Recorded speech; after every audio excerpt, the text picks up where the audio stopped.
सर्वत्र विराजमान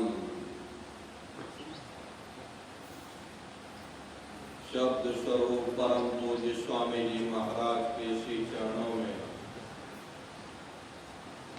कोटि कोटि नमन प्रणाम करते हुए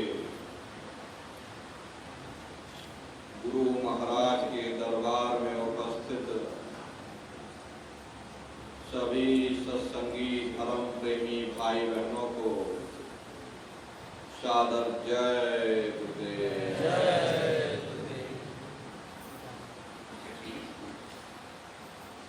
प्रेमी भाई बहनों, जब यहाँ न धरती थी, न सूरज चांद सितारे थे, न जमीन थी न आसमान था, न हम थे न आप थे, न स्वर्ग था न वैकुंठ था, न ब्रह्म देश था न पार ब्रह्म देश था। जब कहीं कुछ भी नहीं था तो एक अनीय नामा अभिसच्चिदानंद प्रभु धामा, एक अनीय नामी महाप्रभु अपने अनामी धाम में अखंड राज्य किया करते थे। उस मालिक की मौज मर्जी उठी तो उन्होंने सबसे पहले 3 लोक का विस्तार किया, यानी अगम लोक, अलक लोक और सतलोक। ये तीनों लोक एक रस हैं। यहाँ न कभी परिवर्तन हुआ और न ही कभी हो सकता। काफी समय जब बीत गया तब रचना का विस्तार सत्पुरुष भगवान ने अपनी मौज मर्जी पर किया। उन्होंने अपनी आवाज पर अनंतों अनंत ब्रह्मांडों की रचना की और अपने 16 पुत्रों को नीचे उतार दिया। निरंजन भगवान, जिनको दुनिया ईश्वर कहती है, सत्पुरुष भगवान के सबसे छोटे पुत्र हैं। इन 16 पुत्रों ने नीचे आकर के घनघोर तपस्या की और अपने पिता को प्रसन्न करके सतलोक के समान राज्य मांग लिया। राज चेतन पर किया जाता है, जड़ पर नहीं किया जाता। इसीलिए इन्हें रूहों का छोटा सा भंडार दे दिया गया। जब रूहें यानी जीवात्माएं नीचे उतारी जाने लगी, यानी जब हमको आपको नीचे उतारा जाने लगा तो हम लोग घबराने लगे। उस समय सत्पुरुष भगवान ने वचन दिया कि तुम जाओ, जाकर नीचे आराम से रहो, मैं संतों को तुम्हारे पास भेजूंगा, तब तुम वापस चली आना। सत्पुरुष के आदेश पर ये रूहें, ये जीवात्माएं यानी हम और आप नीचे आने को तैयार हो गए। सबसे पहले 4 प्रकार के कपड़े, कारण, सूक्ष्म, लिंग और स्थूल, 4 प्रकार के कपड़े परत दर परत हमारे आप के ऊपर डालते हुए नीचे लाया गया और इसी स्थूल शरीर में दोनों आंखों के मध्य भाग में हमको आपको बैठा दिया गया। जब हम आप नीचे मृत लोक में आ गए उस समय पर सतयुग का समय था। सतयुग योगी सब विज्ञानी, करे हरि ध्यान तरह भव प्राणी। उस समय पर सब ज्ञानी और विज्ञानी थे, सबकी आंख कान खुली हुई थी, रोज मालिक का दर्शन करते थे, रोज आते और जाते रहते थे, और जब समय पूरा हो जाता था, श्वासों की पूंजी समाप्त हो जाती थी, तो ये जीवात्माएं इस स्थूल शरीर को छोड़ करके अपने सत्य देश सचखंड में वापस चली जाती थी, फिर कभी मृत्यु लोक में लौट करके नहीं आती। ऐसे खेपों की खेपें निकलती चली गई। तब काल भगवान ने विचार किया कि हमने इतनी मेहनत करके, इतनी त्याग और तपस्या करके सत्पुरुष भगवान को प्रसन्न किया, जीवात्माओं का छोटा सा भंडार मांग लिया। अगर ये जीवात्माएं इसी तरह से अपने देश वापस लौट जाएंगी तो हम राज किस पर करेंगे, मेरा राज्य समाप्त हो जाएगा। तो उन्होंने बड़ी होशियारी के साथ कर्मों का विधान बना दिया, और कर्मों का विधान बना करके मृत्यु लोक में सुना दिया गया कि भाई ये पुण्य कर्म है, ये पाप कर्म है, ये शुभ कर्म है, ये अशुभ कर्म है। और इन जीवात्माओं को कह दिया कि भाई काल रूप में तीन कर दाता, शुभ अशुभ कर्म फल दाता, यानी मैं काल रूप हूं और शुभ अशुभ कर्मों का मैं फल दूंगा। यानी कर्म करने की स्वतंत्रता हमको आपको दे दी गई और फल देने का अधिकार इन्होंने अपने हाथों में रख दिया। धीरे धीरे ये जीवात्माएं कर्मों की बेड़ियों में जकड़ती चली गई। जिस नाम की डोरी को पकड़ करके ये जीवात्माएं मृत्यु लोक में आई हुई थी, कर्मों की वजह से वो नाम की डोरी हाथ से छूट गई। तब से लेके आज तक न जाने कितने युग और कल्प बीत गए, ये जीवात्माएं यहाँ मृत्यु लोक में भटका खा रही। प्रेमी भाई बहनों, ये रूह सतनाम का अंश है, सत देश की रहने वाली है, लेकिन जब काल के देश में आ गए तो काल ने 5 तत्व के पिंजड़े में जीवात्मा को कैद कर दिया। साथ में मन को इसकी चौकीदारी पर बैठा दिया गया ताकि ये जीवात्मा यहाँ से निकलने ना पाए। अब संत दया करके इन जीवात्माओं को निकाले तो निकाले, वरना अब रूहों के बस की बात नहीं है। ये बेचारी जीवात्माएं अपने दम पर मन के चंगुल से आजाद हो सके। महात्मा प्रेम से समझाते हैं, वही कर्ता ने काया रची, जुग जुग जग विस्तार, और सार दिए विसराय के घर घर करत पुकार। यानी काल ने 5 तत्व के पिंजड़े में जीवात्माओं को कैद कर दिया। अब जीव अपने घर को भूल चुका है, अपने सच्चे देश को भूल चुका है। इसे अब यह भी ज्ञान नहीं रहा कि मैं कौन हूं, मैं कहां से आया हूं और मुझे जाना कहां। युगों युगों से जीव अपने ही कर्मों के बंधन में बंध करके अलग अलग योनियों में बंदर की तरह नाच रहा। महात्मा प्रेम से समझाते हैं कि भाई वेद पुराण कर्म युग राजा, या से करे जीव जग काजा।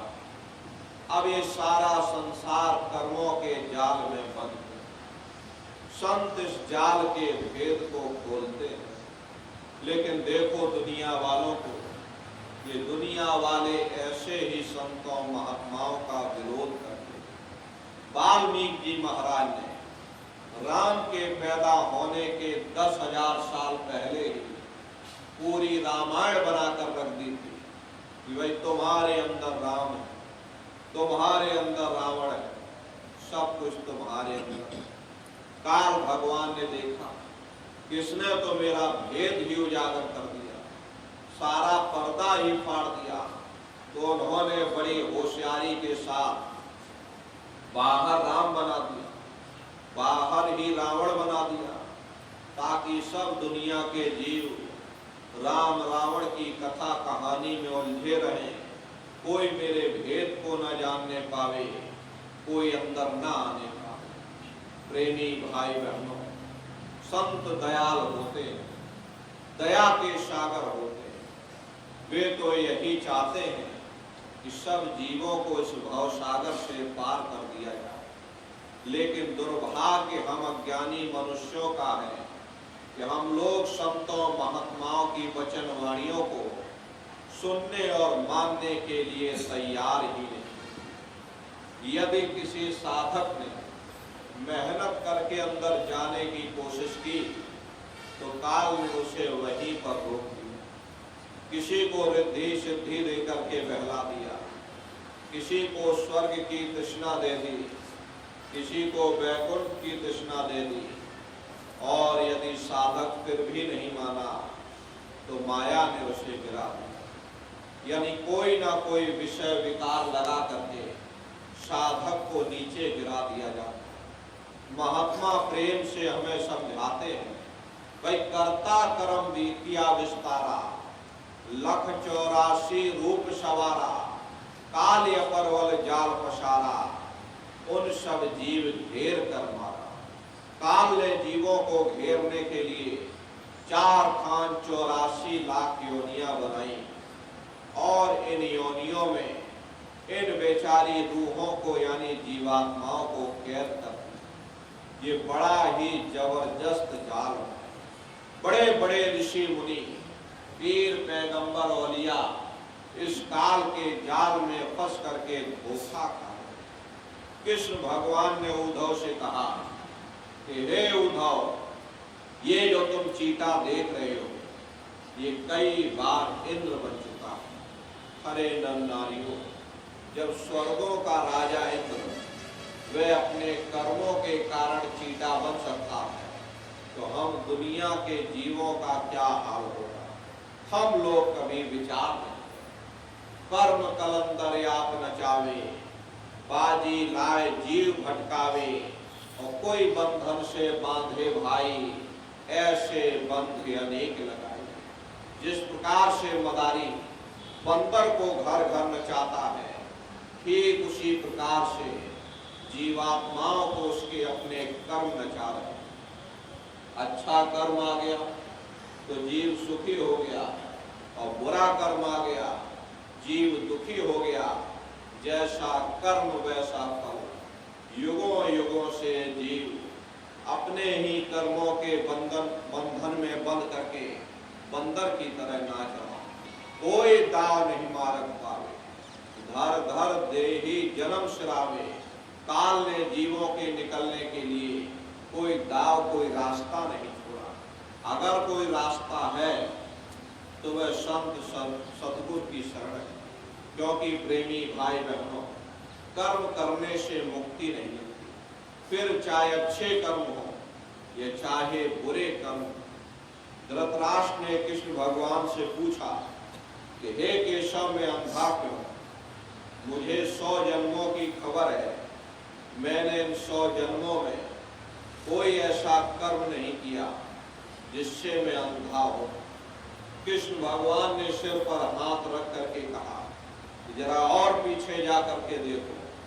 जब पीछे गए तो पता चला कि 106 जन्म का कर्म था जिससे वो उस समय पर अंधे थे। प्रेमी भाई बहनों, ये बड़ा ही पेचीदा जाल है। कोई जीव अपने कर्मों के इस जाल से निकल नहीं सकता। 84 से निकल न पावे, बार बार वह मांझ समावे। कोई भी जीव 84 लाख योनियों से निकल नहीं। यदि बुरे कर्म करोगे, नरकों में चले जाओगे, 84 में चले जाओगे और अच्छे कर्म करोगे, राजा महाराजा बन जाओगे, कौमों मजहबों मुल्कों की हुकूमत हासिल कर लोगे, लोहे की जंजीरें उतर जाएंगी, सोने की बेड़ियां पड़ जाएंगी, हाथ से झाड़ू निकल जाएगी, हुकूमत की बागडोर मिल जाएगी, ज्यादा से ज्यादा आप स्वर्ग वैकुंठ में चले जाओगे। वे भी भोग योनियां हैं, एक निश्चित समय के लिए मिलती हैं।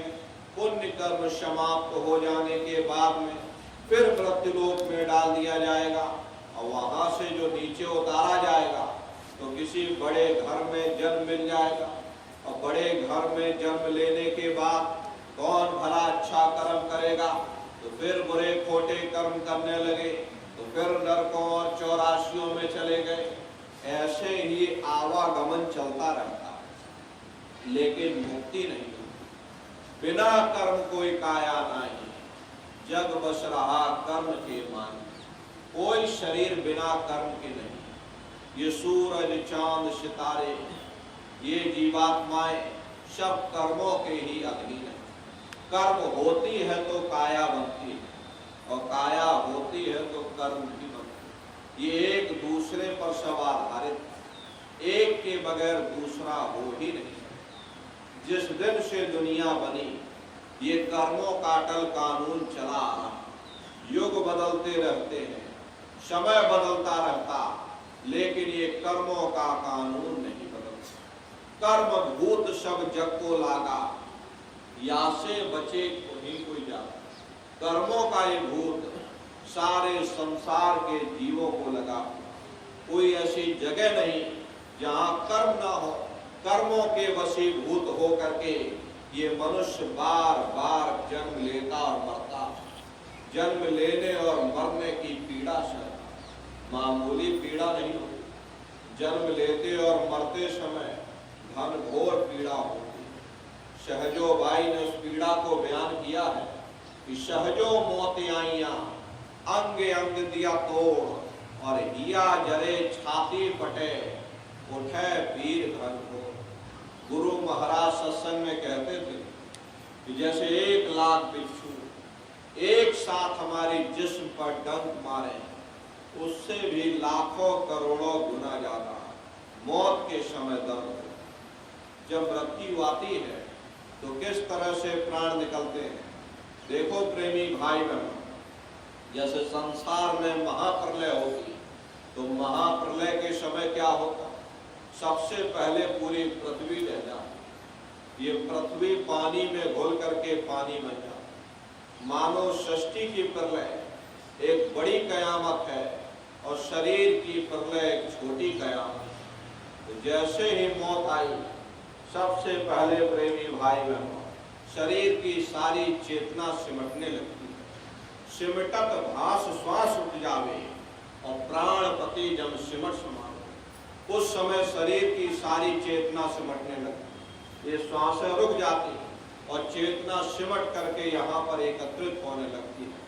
प्रेमी भाई बहनों, और जैसे ही चेतना सिमट करके एकत्रित हुई, तुरंत ही यमदूत आते हैं, जीवात्मा को खींच करके इस शरीर से अलग कर देते। और जैसे ही जीवात्मा इस शरीर से अलग हुई, जैसे ही प्राणों की डोरी टूटी, प्रेमी भाई बहनों, ये शरीर आपका मुर्दा हो जाता। इसे जला करके राख कर दिया जाता। जिस जात और बिरादरी के लिए, जिस नाम के लिए, जिस मान बढ़ाई के लिए आप रात दिन भटकते फिरते थे, तो सब कुछ आपका यही छूट है। उधर जीवात्मा को ले जाकर धर्मराज की कचहरी में पेश कर दिया।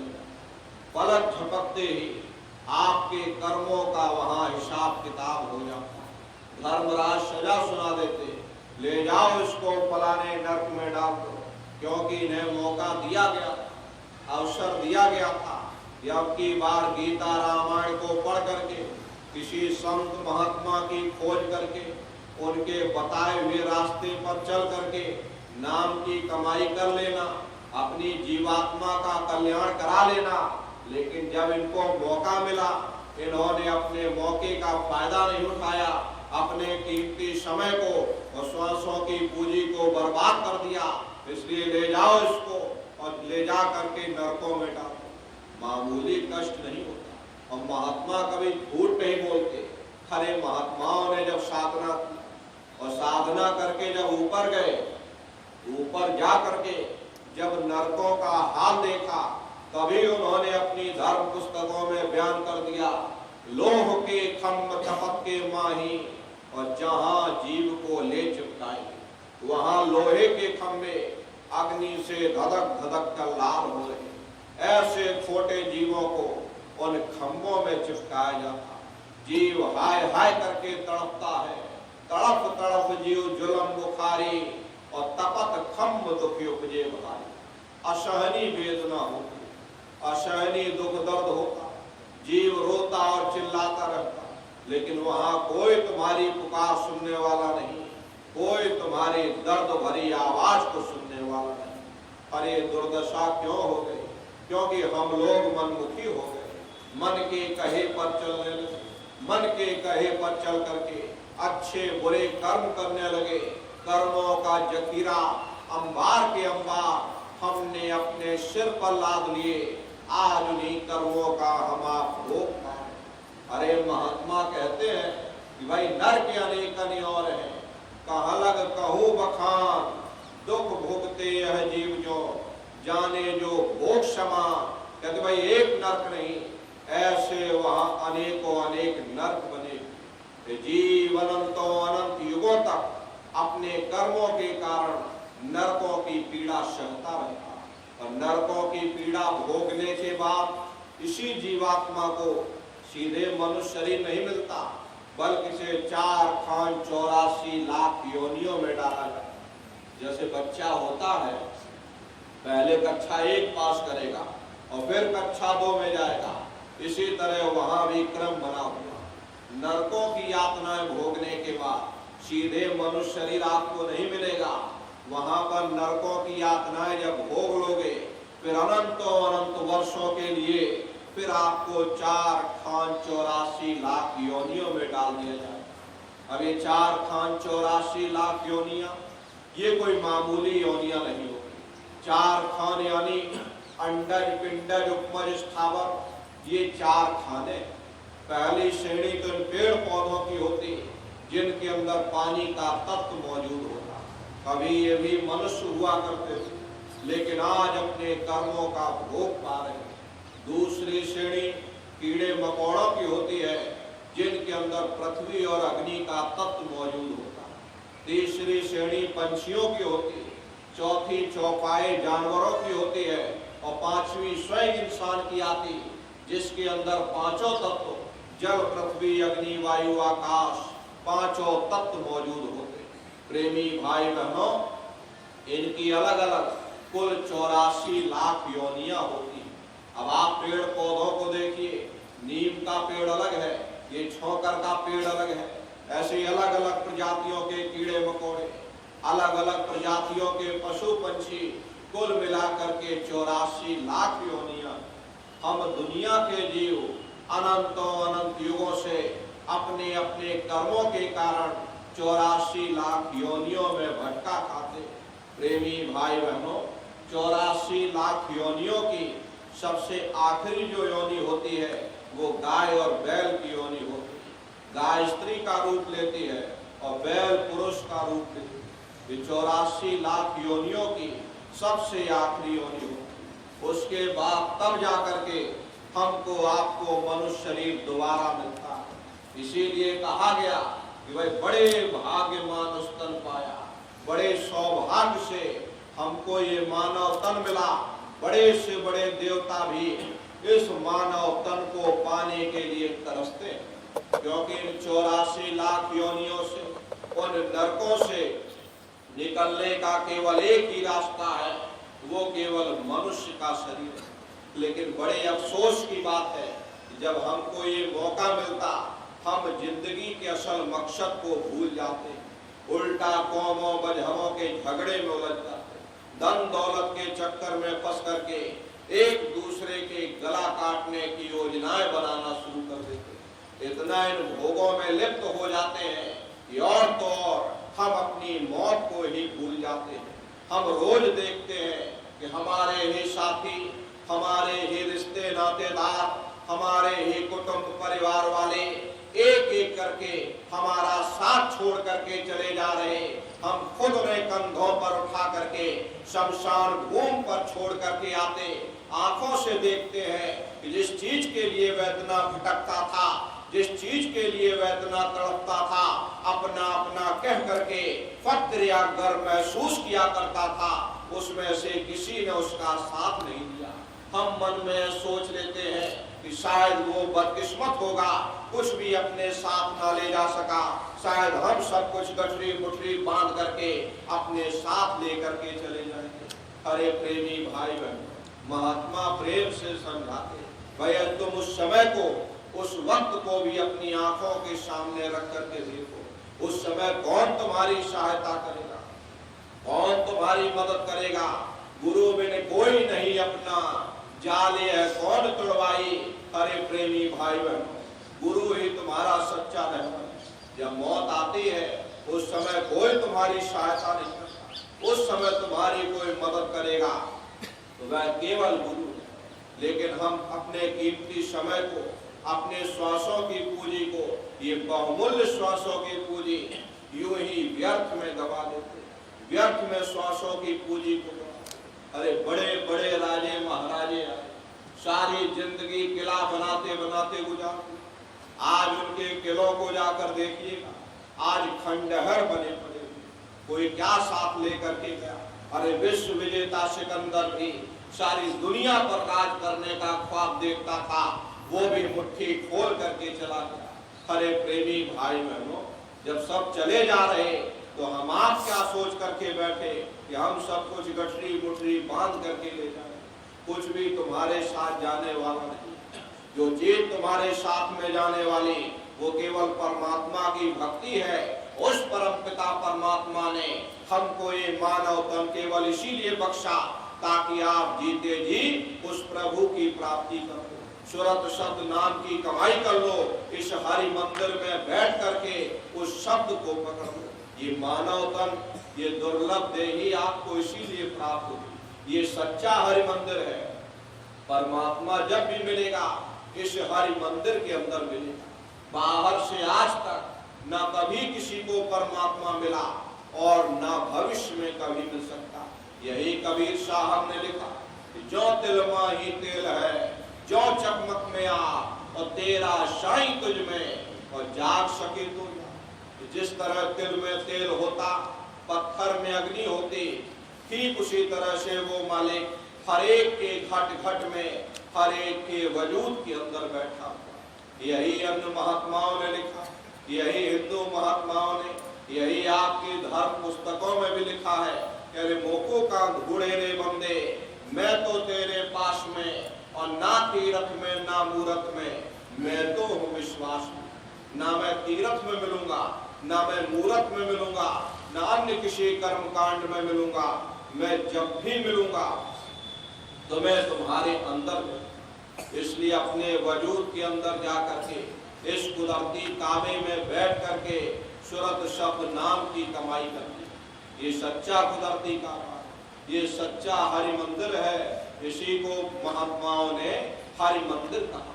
ये हरि मंदिर यह शरीर है और ज्ञान रतन प्रकट हो गए। इसी पंच भौतिक शरीर को मुसलमान फकीरों ने कुदरती काबा कहकर याद। ये असली कुदरती काबा, खुदा का दीदार जब भी होगा इस कुदरती काबे के अंदर जाकर होगा। लिखा भी गया है कि भाई कुदरती काबे की तू महराम में सुन गौर से, आ रही धुर से सदा तेरे बुलाने के लिए। महात्माओं ने बड़े स्पष्ट तौर से लिखा भाई कुदरती काबे, यानी शरीर के अंदर जाकर, इस कुदरती काबे के अंदर जाकर के महराम में सुन गौर से, यानी इन 9 द्वारों से अपने ख्याल को समेट करके यहाँ 10वें द्वार पर एकाग्र करो, जहाँ ये जीवात्मा बैठी हुई।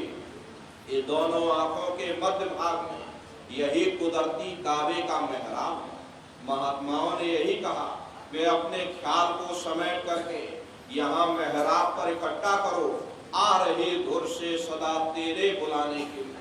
यानी खुदा की दरगाह से, तो परमात्मा के घर से अत्यंत मीठी से मीठी, सुरीली से सुरीली आवाज हमारे आप के अंदर रात दिन धुनकारे दे रही। उस आवाज को पकड़ने की कोशिश करो। वो आवाज तुम्हारे अंदर गूंजे। उस आवाज को एक बार पकड़ लोगे तो ये रूह और मन की गांठ खुल जाती।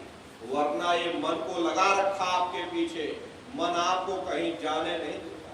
मन को रोकने का एक ही उपाय है, रूह और मन की गांठ खोलने का केवल एक ही उपाय है कि शब्द की कमाई करो। उस नाम को पकड़ लो। जैसे जैसे नाम की लज्जत मिलने लग जाएगी, अपने आप मन विषय विकारों से निकलने लग जाएगा। अभी तो हम आप दुनिया में सुख ढूंढ रहे हैं, लेकिन दुनिया में सुख नहीं मिलेगा। जैसे कुत्ता होता है, सूखी हड्डी को चबाता है, और जब उसके मुख से खून निकलता तो वो यही सोचता है कि शायद ये खून इस हड्डी में से निकल रहा है। ठीक उसी प्रकार से हम दुनिया में सुख ढूंढने की कोशिश करते हैं, लेकिन यहाँ न कभी किसी को सुख मिला और न भविष्य में कभी मिल सकता। इसीलिए महात्मा प्रेम से समझाते हैं कि सुरत सुन बातरी, तेरा धनी बसे आकाश। कह जीवात्माओं, तुम्हारा पति वो परमात्मा है, वो सचखंड में रहने वाला। तुम माया के जाल में फंसी हुई, जब तक तुम अपने घर जाकर के अपने पति से मिलाप नहीं कर लेते, तुम सुख किस तरह हासिल करोगे, तुम शांति किस तरह प्राप्त करोगे। प्रेमी भाई बहनों, इस नाशवान जगत में न कभी किसी को सुख मिला, न ही भविष्य में कभी मिल सकता। कभी कभी मन में ख्याल आता है कि शायद जिन दिनों महात्मा आए थे तब दुनिया की हालत इतनी अच्छी ना रही होगी, इसीलिए महात्मा दुखी दुखी चिल्लाते रहते। अब तो हमने 100 सालों के अंदर इतनी तरक्की कर ली। पहले हम छप्परों में रहा करते थे और थोड़ा बहुत घर मकान रहा करता था। 15-20 मील के अंदर ही हमारी सारी दुनिया थी। हम उसी दुनिया में गुजारा करके मर जाते थे।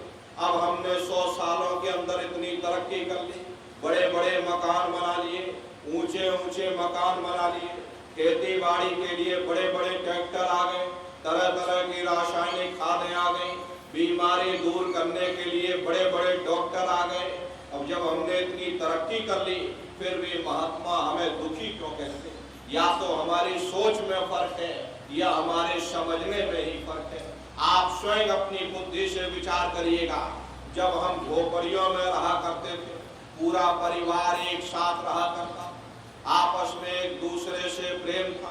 शाम को थके हारे घर वापस आते थे, प्रेम के साथ भोजन किया करते थे और गा बजा करके सो जाया करते थे। मन में कोई चिंता नहीं।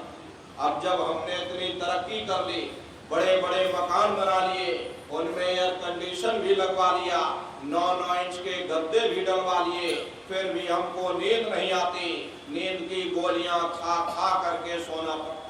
पहले गांव में मामूली वैद्य हकीम हुआ करते थे, लेकिन इलाज सबका जरूर हो जाया करता था। अब जब विज्ञान ने इतनी तरक्की कर ली, बड़े बड़े अस्पताल बन गए, नई नई दवाइयां आ गई, तो बीमारी भी तो नई नई निकल आई। इसका मुख्य कारण है कि लोग अनाज की पैदावार को बढ़ाने के लिए तरह तरह के रासायनिक खादें, कीटनाशक दवाइयों का इस्तेमाल करने लगे, जिसका प्रभाव हमारे शरीर पर पड़ता है। अरे डॉक्टर जरूर है, पर मिलते किसको हैं? और मिल भी जाएं तो अस्पतालों में चारपाइयां कहाँ मिलती? बीमार तो बेचारे बरामदों में पड़े रहते। और हम कहते हमने तरक्की कर ली।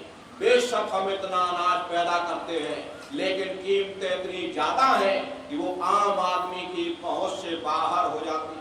अरे गरीब आदमी खा नहीं पाता क्योंकि कीमतें इतनी ज्यादा हैं, और अमीर आदमी खा नहीं पा रहा क्योंकि उसे शुगर हो रखी है। तो फिर ऐसे अनाज से किसी का क्या फायदा हो सकता?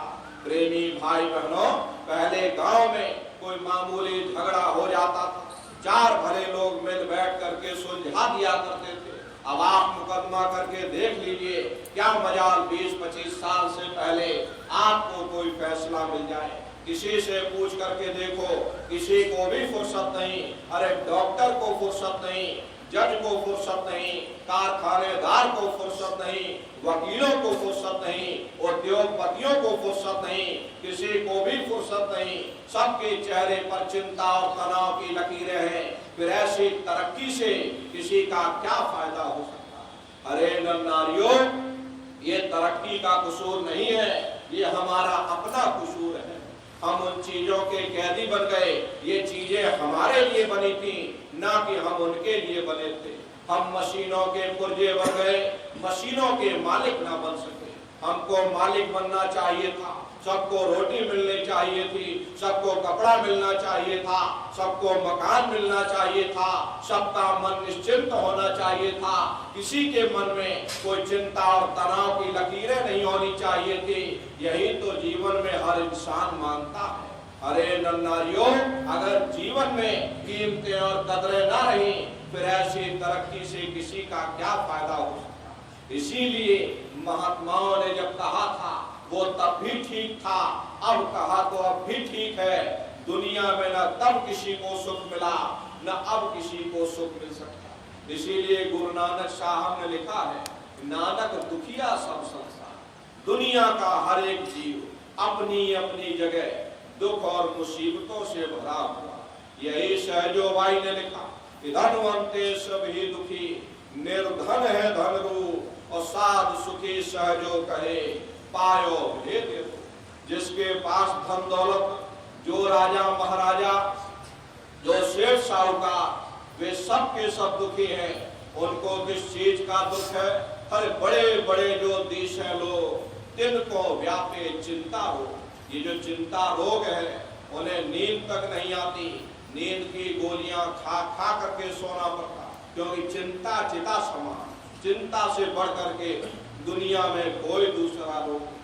सो इस चिंता के कारण बेचारे दुखी बने रहते। और जिनको रोटी कपड़े मकान की फिक्र लगी हुई, उन बेचारे गरीबों को दुखी होना ही। एक बार हमारे गुरु महाराज कलकत्ता में एक बहुत बड़ा पार्क बना हुआ, विक्टोरिया पार्क के नाम से।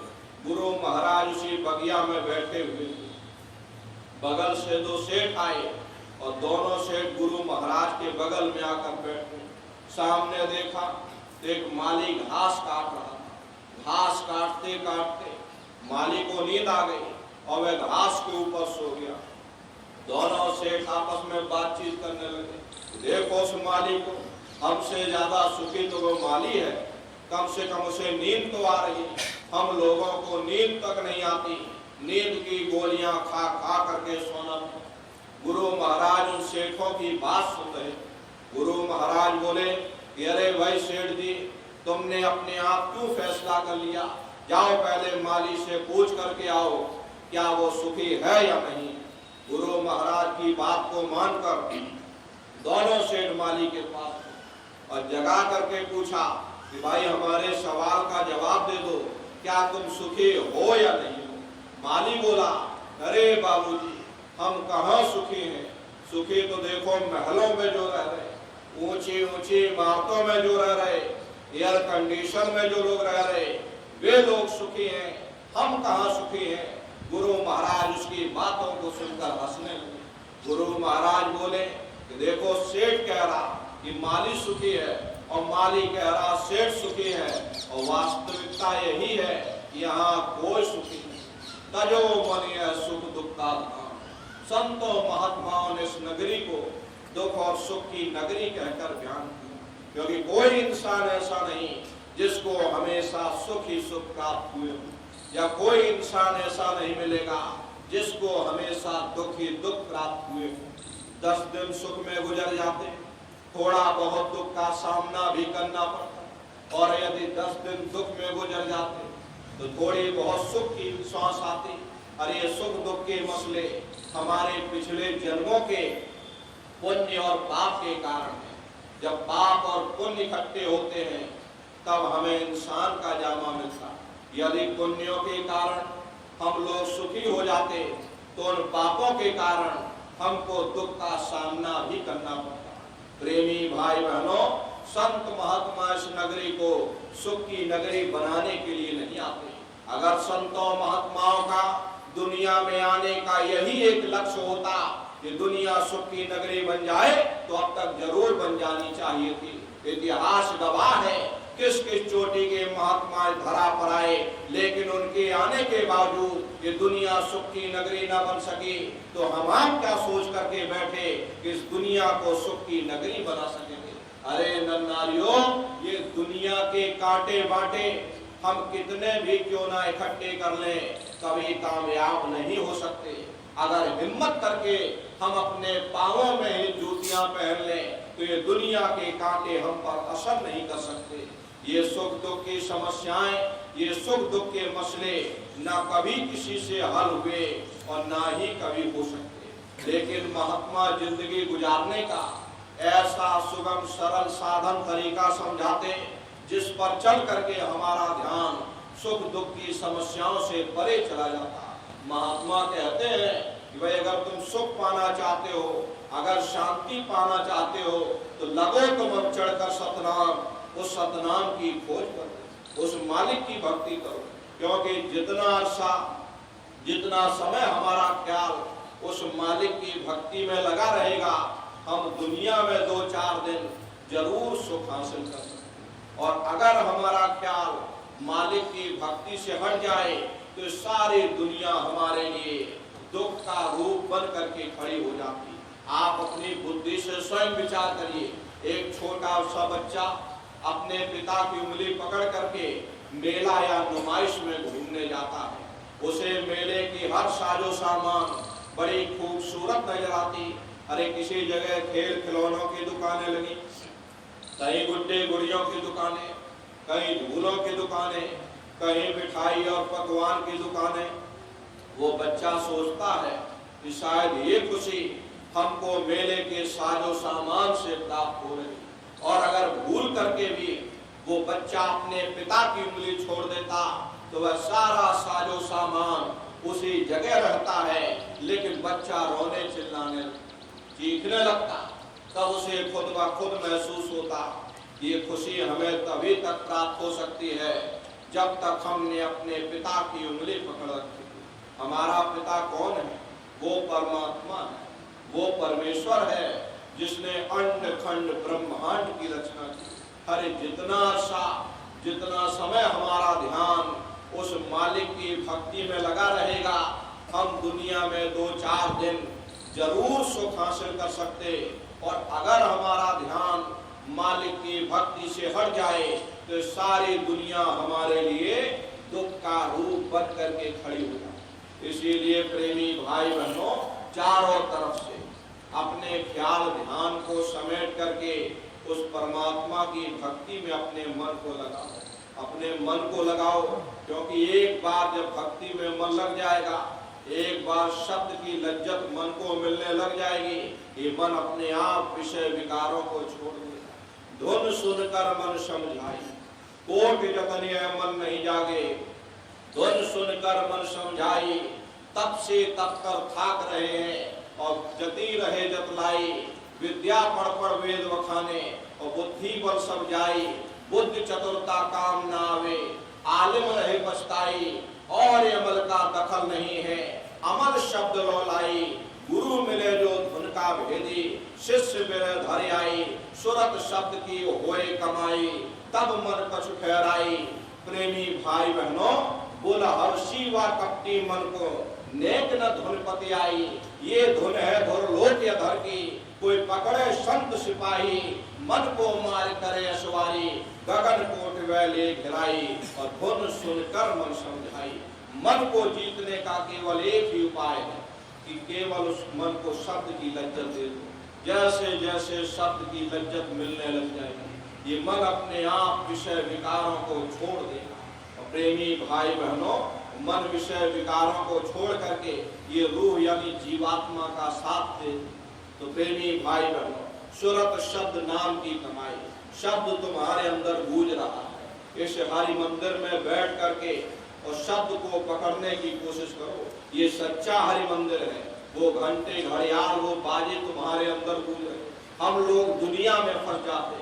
हम लोग ईंट गारे का मंदिर बना करके वहाँ घंटा घड़ियाल बजाते हैं, लेकिन महात्माओं ने ये कहा वही शरीर ही तुम्हारा सच्चा हरि मंदिर है। इसी हरि मंदिर में घंटे घड़ियाल बज रहे, वो शब्द गूंज रहा है, उस शब्द को पकड़ने की कोशिश करो। एक बार शब्द पकड़ में आ गया, ये जीवात्मा हमेशा के लिए अपने घर वापस चली जाएगी, क्योंकि शब्द को पकड़ करके ही ये जीवात्मा मृत लोक में आई थी। कर्मों की वजह से वो शब्द हाथ से छूट गया, तब से लेके आज तक यही भटका खा रहे।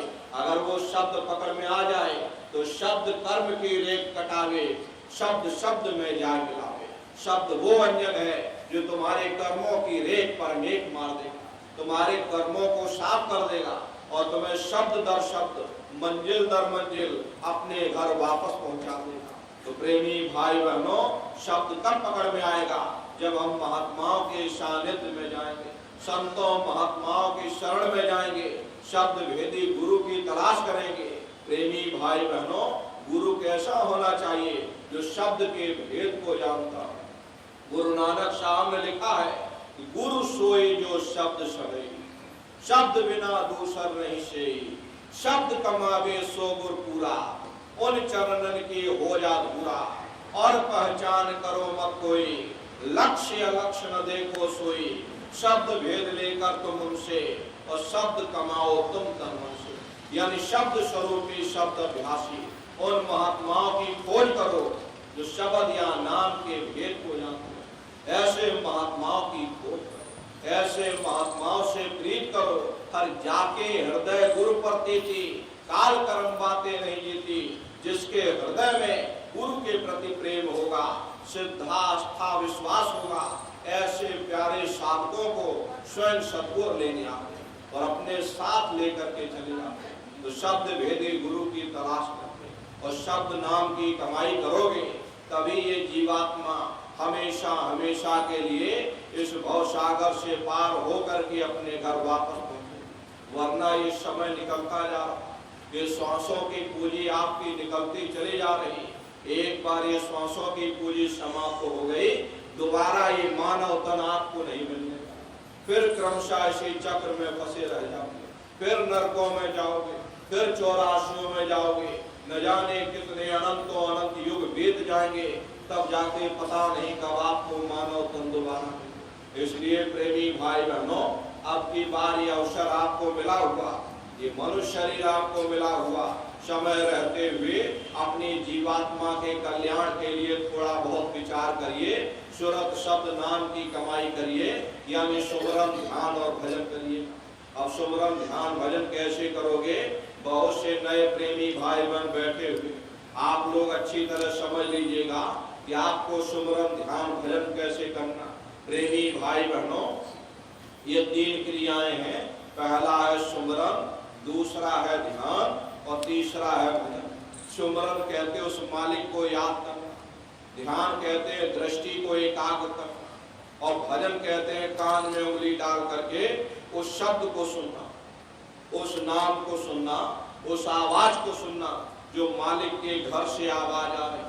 तो कैसे आप लोग सुमरन करोगे? तो सुमरन करने के लिए सबसे पहले एक माला आप लोग ले लीजिए। तो देखो प्रेमी भाई बहनों, 1 स्वार दाने की माला अपने अपने घरों में बैठ करके बाहर से अपनी आंख को बंद कर देना, दोनों आंखों के मध्य भाग में अपने ध्यान को जमा करके और मन ही मन, अंदर ही अंदर जय गुरुदेव नाम का उच्चारण करिए। हर दाने पर जय गुरुदेव नाम। ये आंख और कान को बंद करिएगा, दोनों उंगली कानों में डाल करके ये कानों को बंद कर दो। अपनी अपनी सुविधा के अनुसार बैठिएगा।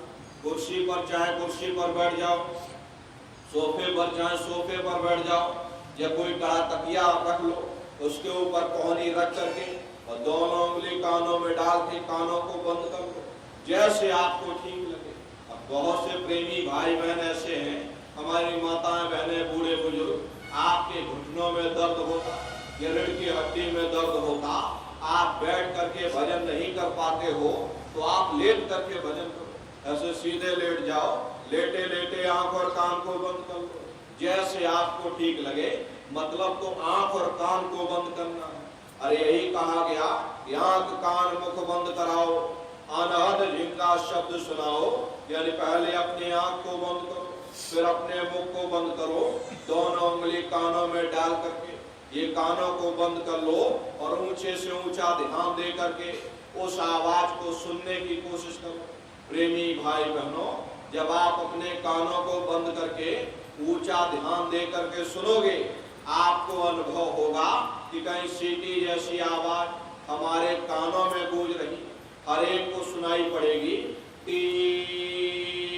इस तरह से सीटी जैसी आवाज करना आपको कुछ नहीं, लेटे हो चाहे बैठे हो, आप उस आवाज को सुनते रहना, सुनते सुनते उसी में लीन हो जाओ। जब आप उसमें लीन हो जाओगे तो कुछ समय बाद में आपको फिर अनुभव होगा कि कहीं बड़ी दूर से एक महीन आवाज, घंटे और शंख की आवाज हमारे कानों में गूंज रही, जैसे मंदिरों में घंटियां बजती है, टन टन टन टन टन, इस तरह घंटे घड़ियाल की आवाज सुनाई पड़ेगी। लेकिन शुरुआती समय में वो बड़े महीन और बारीक आवाज होगी, ऐसा मालूम होगा कि कहीं बड़ी दूर पर वो घंटियां बज रही। उसी घंटे शंख की आवाज को महात्माओं ने शब्द कहा, उसी घंटे शंख की आवाज को महात्माओं ने नाम कहा। अरे महात्माओं ने लिखा है कि भाई पोथी पढ़ पढ़ जग मुआ, पंडित भया न कोई, और 2.5 अक्षर प्रेम का पढ़े सो पंडित होए। अब ये दुनिया वाले समझते हैं कि 2.5 अक्षर का मतलब प्रेम है, ये प्रेम नहीं है, प्रेम में तो मात्रा लगी हुई। यहाँ पर जिस 2.5 अक्षर का वर्णन किया है वो है शब्द शादा बा और दा। महात्माओं ने लिखा है वे कलयुग केवल नाम यदा, और सुमेर सुमेर नर रही पारा। कलयुग में केवल नाम का आधार है और वो नाम तुम्हारे अंदर धुनकारे दे रहा। उसी घंटे घड़ियाल की आवाज को महात्माओं ने शब्द या नाम कहा, उसी घंटे घड़ियाल की आवाज को मुसलमान फकीरों ने कलमा कहा, उसी घंटे शंख की आवाज को गुरु नानक साहब ने धुर की वाणी, सच्ची वाणी अनहद वाणी कहा। उसी घंटे शंख की आवाज को ईसा मसीह साहब ने वर्ड या लागस कहा। उसी घंटे शंख की आवाज को हिंदू महात्माओं ने देववाणी आकाशवाणी कहा। चीन में जो महात्मा हुए उन्होंने इसको ताओ कहकर के याद किया। उन अलग अलग महात्माओं ने अपनी अपनी भाषा में अपने अपने कौम, मजहब और मुल्कों में बैठ करके हम जीवों को समझाने की कोशिश की कि भाई वो घंटे घड़ियाल की आवाज, वो शब्द, वो नाम तुम्हारे अंदर धुनकारे दे रहा, वो आपको सुनाई पड़ेगा। लेकिन शुरुआती समय में वो बड़ा महीन बारीक आवाज होगा, ऐसा मालूम पड़ेगा कि कहीं बड़ी दूर पर घंटियां बज रही, लेकिन सुनाई हर एक को पड़ेगी। जब घंटे घड़ियाल की आवाज सुनाई पड़ने लग जाए तब आप सीटी की आवाज को छोड़ देना और घंटे घड़ियाल की आवाज को पकड़ लेना, उसको आप सुनते रहना। जब आप उसको सुनते रहोगे तो सीटी की आवाज धीरे धीरे बंद हो जाएगी और घंटे घड़ियाल की आवाज बढ़ने लगेगी। बढ़ते बढ़ते इस कदर बढ़ेगी कि आपके रोम रोम में वो घंटे घड़ियाल की आवाज गूंजने लगेगी। बड़ी घनघोर आवाज होती है, बड़ी मधुर वो आवाज होती है। ये जो दुनिया के संगीत आप सुनते हो, ये संगीत तो उसके सामने कुछ भी नहीं। जब आप उस रूहानी संगीत को सुनोगे, इतना भारी आनंद आपके ऊपर छा जाएगा, इतनी खुशी आपको होगी, ऐसा नशा आपके ऊपर चढ़ जाएगा, इतना आप उस आवाज में खो जाओगे कि आप सारी दुनिया को ही भूल जाओगे। यहाँ तक कि आपको अपने शरीर की भी सुध नहीं रहेगी। उस समय आपके शरीर के लाखों टुकड़े कर दिए जाए फिर भी आपको होश तक नहीं रहेगा। इतना आप उस आवाज में खो जाओगे, क्योंकि उस आवाज में कशिश है, वो शब्द चुंबक है, वो आपको अपनी ओर खींचेगा। और जब खिंचाव होगा तो जीवात्मा का फैला हुआ प्रकाश ये 9 द्वारों से सिमटने लगेगा। अब ये 9 द्वार कौन कौन से हैं? देखो प्रेमी भाई बहनों, 2 आंख, 2 कान, 2 नाक के सुराख, 1 मुंह, 2 मलमूत्र का रास्ता, ये शरीर के 9 दरवाजे हैं। सबसे पहला दरवाजा गुदा चक्र आता है। गुदा चक्र में पृथ्वी तत्व पाया जाता। प्रेमी भाई बहनों, ये 4 दल का कवल है। उसके ऊपर प्रेमी भाई बहनों इंद्रिय चक्र आता। इंद्रिय चक्र 6 दल का कवल है। यहाँ पर जल तत्व पाया जाता है, उसके ऊपर एक नाभि चक्र पाया जाता, नाभि चक्र में विष्णु जी वास करते। ये 8 दल का कवल है। यहाँ अग्नि तत्व पाया जाता, उसके ऊपर एक हृदय चक्र आता, हृदय चक्र में शिव जी वास करते। ये 12 दल का कवल है। यहाँ पर वायु तत्व पाया जाता, उसके ऊपर एक कंठ चक्र आता। यहाँ आद्या महाशक्ति वास करती हैं। ये 16 दल का कवल। और आप सबसे ऊपर, आपकी ये जीवात्मा सबसे ऊपर दोनों आंखों के मध्य भाग में बैठी हुई है। और यहीं पर बैठ करके जीवात्मा अपने प्रकाश को इन चक्रों में फैलाती है, जिससे आपका ये शरीर चलता है, आपके ये हाथ पैर चलते, आपकी उंगलियां चलती हैं। जब आप भजन करोगे, घंटे शंख की आवाज को सुनोगे, तो उस आवाज में कशिश, वो शब्द चुंबक है, वो आपको अपनी ओर खींचेगा।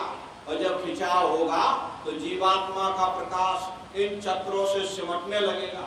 और जैसे जैसे प्रकाश सिमटेगा, ये शरीर आपका शून्य होता चला जाएगा। और प्रकाश सिमट करके ये दोनों आंखों के मध्य भाग में केंद्रित हो जाएगा। और जैसे जीवात्मा का प्रकाश यहाँ पर इकट्ठा हुआ, तुरंत वो शब्द जीवात्मा को खींच करके इस शरीर से अलग कर देगा। फिर आप अपनी आंखों से देखना कि हमारा शरीर ये रखा और हम ये हैं। आप अपने ही शरीर से फिर अलग हो जाओगे। प्रेमी भाई बहनों, आप शरीर नहीं हो, आप एक जीवात्मा हो। ये शरीर तो एक माटी का पिंजरा है, ये शरीर जीवात्मा के रहने का एक मकान है। प्रेमी भाई बहनों, जीवात्मा शरीर से अलग हो जाएगी, ये शरीर मुर्दा हो जाता है। तो शरीर के अंदर कोई चैतन्य चीज है तो वह केवल जीवात्मा। ज्ञान कब होगा? जब आप अपने शरीर से अलग हो जाओगे, तब आपको हकीकत का पता चलेगा। नहीं, हम एक आत्मा है, हमारा शरीर एक पिंजरा है, एक मकान है, जिसके अंदर ये जीवात्मा यानी हम रह रहे। तो प्रेमी भाई बहनों, उस समय आपको हकीकत का पता चलेगा। तो फिर यही जीवात्मा फिर उसी शब्द को पकड़ करके, घंटे और शंख की आवाज को पकड़कर फिर ब्रह्मांडों की सैर करेगी। बड़ी भारी रफ्तार आपकी होती, पलक झपकते है जीवात्मा खरबों योजन ऊपर चली जाती। ये सूरज चांद सितारों को पार करने के बाद सबसे पहले आपको शिवलोक मिलेगा। वो शिवलोक तमोगुणी स्थान है, वहाँ के मालिक शिव जी हैं। वो पार्वती जी के साथ उस लोक में विराजमान है। चैतन्य धार जो ऊपर से आ रही, जिसे महात्माओं ने गंगा कहा, प्रेमी भाई बहनों, वो इसी लोक से होकर के गुजरती है। इसीलिए शिव जी की जटा में ये गंगा दर्शाई जाती। इस लोक में असंख्य जीवात्माएं रहती, ये सभी जीवात्माएं शिव स्वरूप में मौजूद होती। जब साधक भजन करके और शिव लोक में पहुंचता है, और जब शिव जी का सामने दर्शन करता, तो इसका स्वरूप भी शिव समान यानी शिव स्वरूप हो जाता।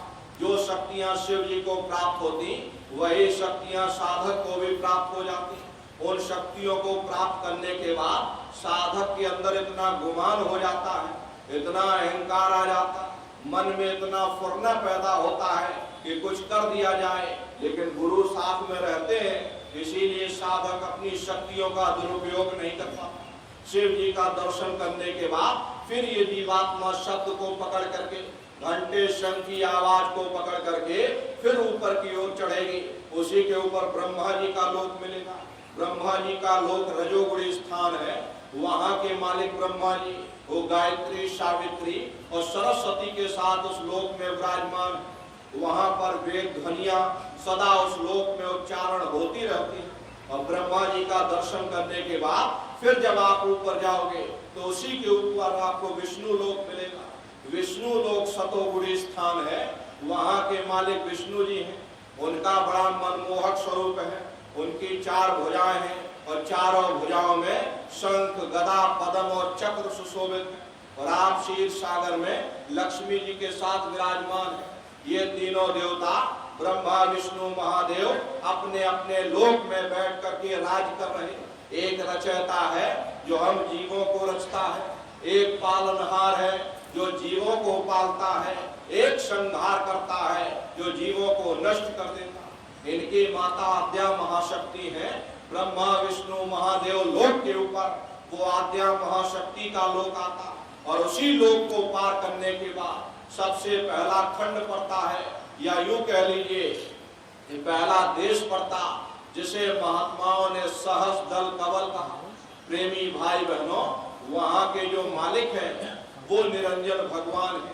ये ब्रह्मा विष्णु महादेव ये निरंजन भगवान के ही पुत्र हैं, और ये आद्या महाशक्ति ये निरंजन भगवान की अर्धांगिनी है।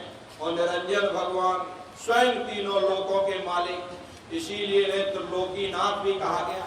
हिंदू इन्हीं को परमात्मा कहते, मुसलमान इन्हीं को खुदा कहते, ईसाई उन्हीं को गॉड कहते हैं। घंटे और शंख की आवाज जो हर इंसान के अंदर भुनकारें दे रही, वो आवाज उन्हीं के मुखार बिंद से हो रही। निरंजन भगवान का जो स्वरूप है वो ज्योतिष स्वरूप है। हजार बाती की अखंड ज्योति वहां पर बराबर जो जल रही है।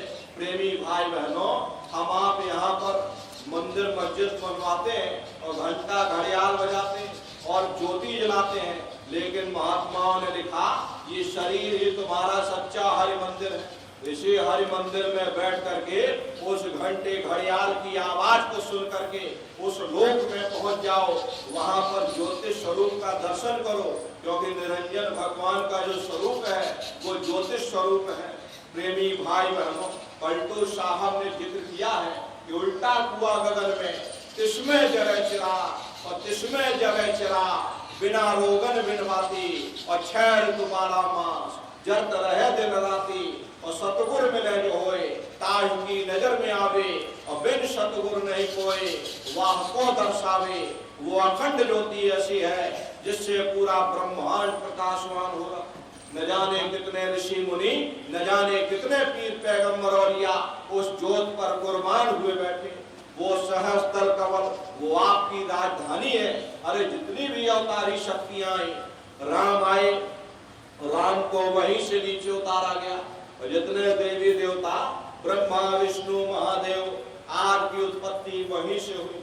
वहां के धनी का दर्शन करने के बाद फिर यही जीवात्मा दूसरे मंडल की चढ़ाई करती है। प्रेमी भाई बहनों, वो घंटे और शंख की आवाज वो आपको पहले स्थान पर पहुंचा देगी, यानी निरंजन भगवान के देश में पहुंचा देगी। उसके ऊपर वो आवाज नहीं ले जाएगी। जब आप दूसरे मंडल की चढ़ाई करोगे, दूसरे मंडल का दूसरा शब्द नीचे की ओर उतर रहा है, उस शब्द को पकड़ करके ये जीवात्मा दूसरे मंडल की चढ़ाई करती है। शब्द को पकड़ना पड़ता है। जैसे आप किसी जंगल में खो गए, अब चारों तरफ अंधेरा है, कोई रास्ता आपको नजर नहीं आ रहा, तो आपने वहीं से आवाज दी कि भाई कोई हमारी आवाज को सुन रहा हो तो कृपया करके हमको रास्ता बताओ।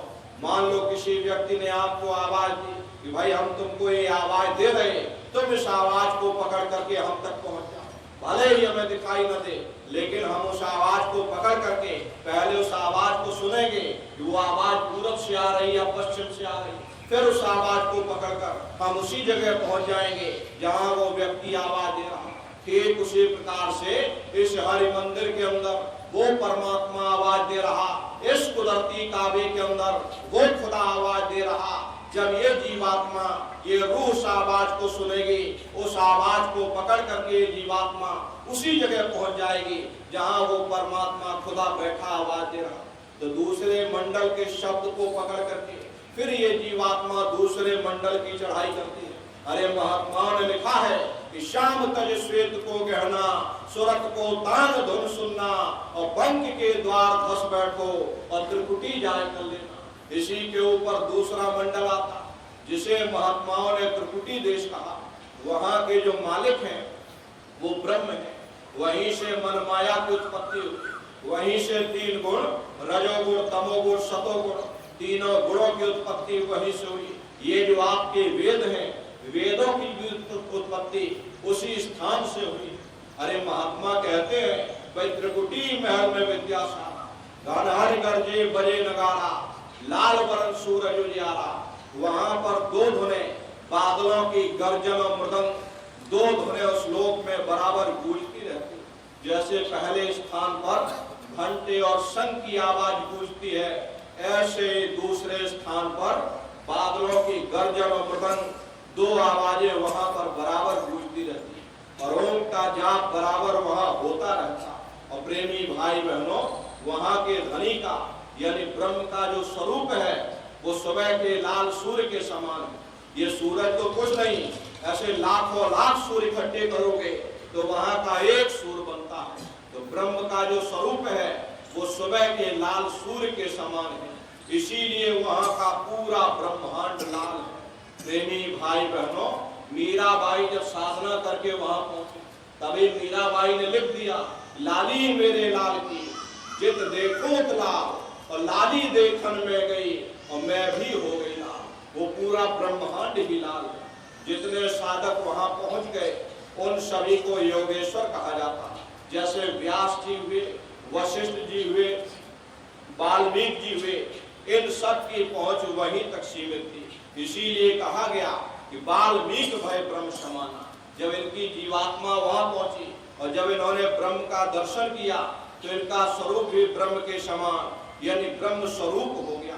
तो जितने साधक वहां पहुंच जाते उन सभी को योगेश्वर कहा जाता।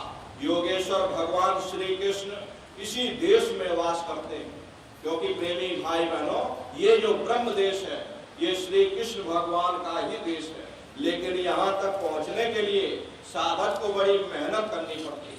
जब तक साधक के अंदर सच्ची विरह तड़प पैदा नहीं होगी तब तक ये जीवात्मा बंक नाल के रास्ते को पार नहीं कर सकती।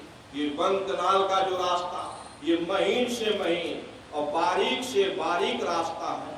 जब तक आप महीन नहीं हो जाओगे, जब तक आप बारीक नहीं हो जाओगे, जब तक सच्चे हृदय से विरह और तड़प पैदा नहीं हो जाएगी कि कब ब्रह्म का हमको दर्शन हो, तब तक ये जीवात्मा प्रेमी भाई बहनों ब्रह्म का दर्शन नहीं कर पाती, बंकनाल के रास्ते को पार नहीं कर पाती। ऐसी दशा में साधक के हृदय में सच्ची विरह और तड़प पैदा होती।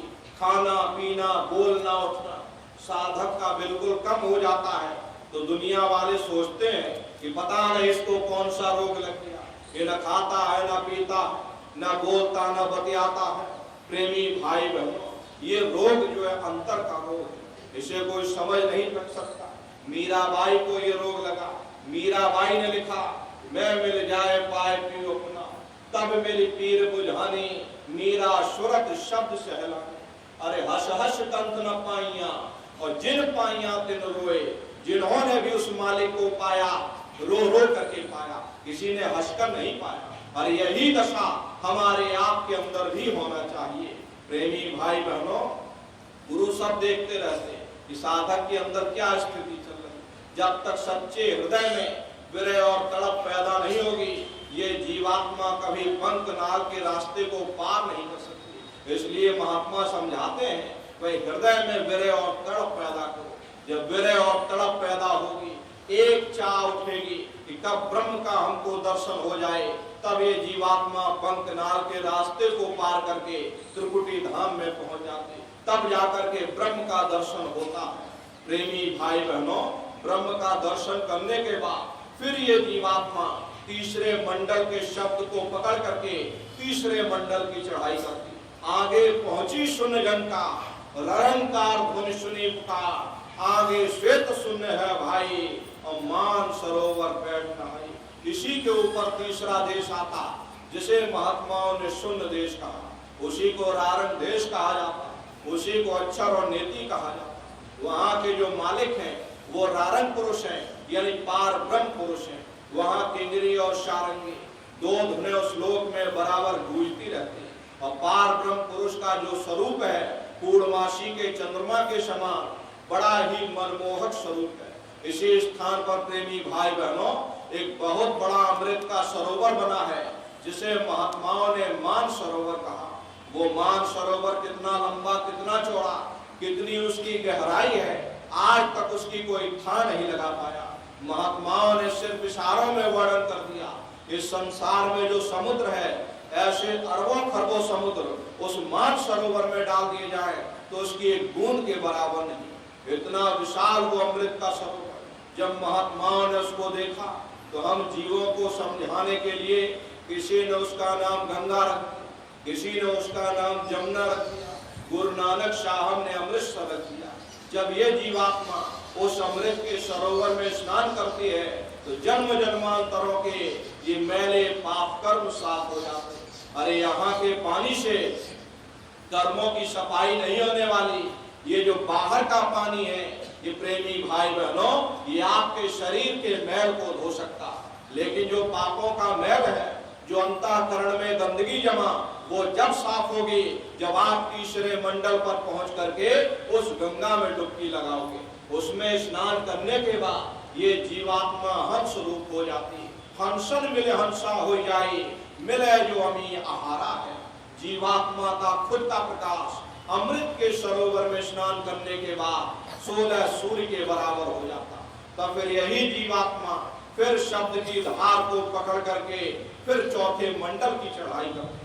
2 पर्वत के संग निहारो और भंवर गुफा ते संग पुकारो। 2 पर्वतों को पार करने के बाद वो बड़ा सुंदर देश आता जिसे महात्माओं ने भंवर गुफा कहा। प्रेमी भाई बहनों, वहां के जो मालिक है वो सोहन पुरुष है। वहां बंशी यानी मुरली की मधुर ध्वनियां सदा उस लोक में उच्चारण होती रहती। और सोहन पुरुष का जो स्वरूप है वो दोपहर के सूर्य के समान महाप्रकाशवान स्वरूप है। स्वरूप में अंतर है। पहले स्थान पर निरंजन भगवान का जो स्वरूप है वो ज्योतिष स्वरूप है। दूसरे स्थान पर ब्रह्म का जो स्वरूप है वो सुबह के लाल सूर्य के समान है। तीसरे स्थान पर पार ब्रह्म का जो स्वरूप है वो पूर्णमासी के चंद्रमा के समान है। चौथे स्थान पर सोहन पुरुष का जो स्वरूप है वो दोपहर के सूर्य के समान महाप्रकाशवान स्वरूप है। वहां मलियागिरी की तरह सुगंधित हवाएं चलती हैं। इतनी भारी वहां खुशबू है। वहां की खुशबू का एक कतरा बालों के कण के बराबर एक कतरा यदि संसार में डाल दिया जाए तो संसार में इतनी खुशबू फैल जाएगी कि आप बर्दाश्त नहीं कर पाओगे। बड़े विशाल विशाल वहां झूले लगे हैं जिस पर ये जीवात्माएं वहां पहुंच करके और झूला झूलती हैं तो खरबों योजन आगे चली जाती और फिर खरबों योजन पीछे चली जाती। इतने विशाल विशाल झूले वहां पर लगे। वहां के धनी का दर्शन करने के बाद ताके परे धाम सतनामा और 3 बजे सतलोक ठिकाना। सोहन देश के ऊपर वो 5वां देश आता जिसे महात्माओं ने सचखंड देश कहा। वो सचखंड देश अजर अमर अविनाशी सदा एक रस रहने वाला देश। वहां न काल है, न कर्म है, न दुख है, न संताप है, न पुण्य है, न पाप है। जो जीवात्माएं वहां पहुंच जाती हमेशा के लिए जन्म मरण के बंधनों से आजाद हो जाती। प्रेमी भाई बहनों, वहां के मालिक सतपुरुष भगवान हैं जिनके रोम रोम में खरबों खरब सूरज चांद सितारे प्रकाशमान। उसी के ऊपर 3 लोक और हैं, अलग अगम और अनामी धाम। अलग लोक में अलग पुरुष विराजमान है, अगम लोक में अगम पुरुष और वो अनामी धाम प्रेमी भाई बहनों जहाँ अनामी महाप्रभु विराजमान। उन्हीं को कहा गया वह एक अनीय नामा अभिसच्चिदानंद प्रभु धामा। जब कहीं कुछ नहीं था उस समय वो एक अनामी महाप्रभु विराजमान थे। उन्होंने ही अपनी मौज मर्जी पर प्रेमी भाई बहनों ये पूरा नीचे का विस्तार किया। तो जीवात्मा वहां पहुंच जाती, हमेशा के लिए जन्म मरण के बंधनों से आजाद हो जाती। तो शब्द को पकड़ करके ये जीवात्माएं मृत्यु लोक में डाली गई और शब्द को ही पकड़ करके ये जीवात्माएं अपने देश वापस पहुंचेंगी। और शब्द तब पकड़ में आएगा जब आप भजन करोगे। और भजन कैसे किया जाएगा एक बार फिर से आप लोग समझ लो कि आंख और कान को बंद करिएगा, ऊंचा ध्यान दे करके सुनिएगा। सीटी जैसी आवाज आपको मिलेगी, उसको आप पकड़ लेना, उसको सुनते रहना, सुनते सुनते उसी में लीन हो जाओ। कुछ समय बाद आपको अनुभव होगा कि कई घंटे और शंख की आवाज हमारे कानों में गूंज रही। जब घंटे घड़ियाल की आवाज सुनाई पड़ने लग जाए तो सीटी की आवाज को छोड़ देना और घंटे घड़ियाल की आवाज को पकड़। एक बार प्रेमी भाई बहन उस आवाज को पकड़ दो, फिर वो आवाज आपको नहीं छोड़ेगी। खींच करके प्रेमी भाई बहनों अपने घर वापस पहुंचा दो। लेकिन मन को रोकने की कोशिश करिएगा। ऐसे समय पर जब आप भजन करोगे ये मन आपका जरूर भागेगा। बहुत से प्रेमी सत्संग सुन रहे लेकिन सबका मन इस सत्संग में नहीं लगा। किसी का मन कहीं भाग रहा, किसी को पानी पीना, कोई घर बार छोड़ करके आया, कोई दुकान दफ्तर छोड़ करके आया। शरीर बेचारा यहाँ बैठा हुआ और मन दुनिया में भ्रमण कर रहा। हरे प्रेमी भाई बहनों, जिन्होंने मार मंडाला उन्हीं को सूरमा कहना, और बड़ा बैरी ये मन घट में किसी का जीत न करना। अगर दुनिया में कोई हमारा दुश्मन है तो वह केवल हमारा मन है। ये मन रूपी रावण कब मरेगा?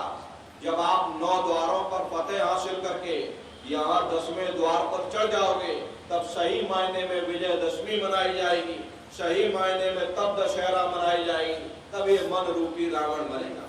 ये बाहर की दशहरा नहीं है जो लकड़ी का रावण बना करके और फूंक फांक करके घर चल देते हो। अरे महात्माओं ने कहा है कि भाई दशहरा कब मनाई जाएगी, विजयदशमी कब मनाई जाएगी? जब 9 द्वारों पर फतेह हासिल करके जब आप 10वें द्वार पर चढ़ जाओगे, तब विजयदशमी मनाई जाएगी, तब दशहरा मनाया जाएगा, तब ये मन रूपी रावण मरेगा। तब फिर यही जीवात्मा, इसी को महात्माओं ने राम भी कहा। अरे आपकी धर्म पुस्तकों में लिखा है, एक राम दशरथ का बेटा, एक राम घट घट में लेटा, एक राम का शकल पसारा, और एक राम है सबसे न्यारा। एक वो राम है जो अयोध्या के वासी, एक राम घट घट में लेटे, हमारी आपकी ये जीवात्मा, इसको भी महात्माओं ने राम की संज्ञा दी।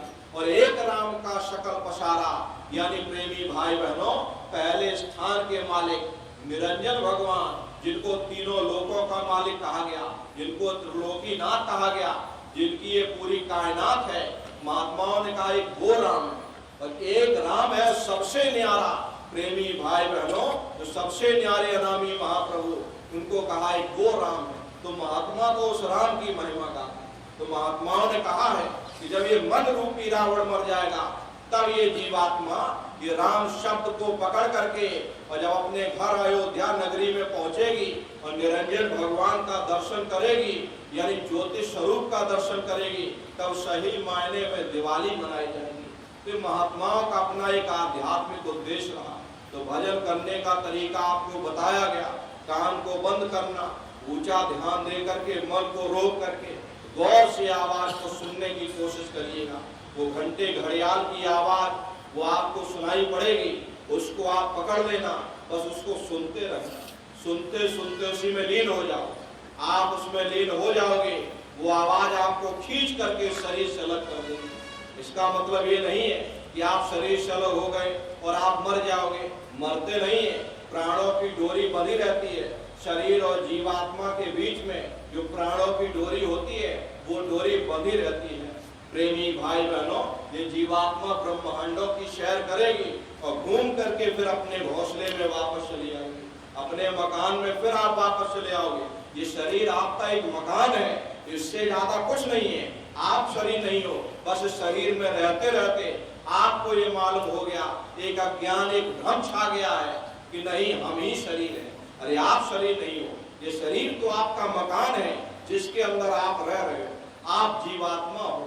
जब शब्द को पकड़ करके अलग हो जाओगे और ब्रह्मांडों की सैर करोगे, ऊपर से देखोगे आपका शरीर नीचे रखा हुआ, फिर आप वापस आकर के फिर अपने शरीर में वापस समा जाओगे। ये भजन करने का तरीका है। सुर प्रेमी भाई बहनों, सुमरन, ध्यान और भजन, ये 3 क्रियाएं हैं। नित्य घाट पर बैठ करके आप लोग भजन ध्यान सुमरन करिएगा। रास्ता बिल्कुल सच्चा है, आप करोगे आपको अनुभव होगा, दिखाई भी देगा और सुनाई भी देगा। लेकिन इतना ध्यान रखिएगा, जो भी आपको दिखाई या सुनाई पड़े, आप लोग किसी को बताइएगा नहीं। बहुत से प्रेमी भाई बहन गलती कर देते हैं और खुशी के मारे दूसरों को बता देते हैं। उन पर हजम नहीं हो पाता, दूसरों को बोल देते हैं कि भाई हमको ऐसे ऐसे ब्रह्मांड दिख रहे, ऐसे ऐसे नदी, पेड़, पहाड़, झरने दिख रहे। अगर आप दूसरों को बता दोगे, वो ऊपर बैठा हुआ वहीं से बंद कर देगा, फिर दिखाई सुनाई देना हमेशा के लिए बंद हो जाएगा। इसलिए ऐसी गलती आप लोग मत करिएगा। ये गूंगे की मिठाई है, जितना हजम कर लोगे उतना रास्ता खुलता चला जाएगा। प्रेमी भाई बहनों, इसको अपने अंदर हजम करते रहना। जो भी दिखाई सुनाई दे किसी को बताइएगा नहीं, अपना अपने अंदर हजम करते चलना, रास्ता खुलता चला जाएगा। एक दिन अपने घर आप वापस पहुंच जाओगे। तो भजन ध्यान सुमरन नित्य नियम से करिएगा, नागा न होने पाए। एक दिन का नागा आपको एक महीना पीछे ले जाएगा।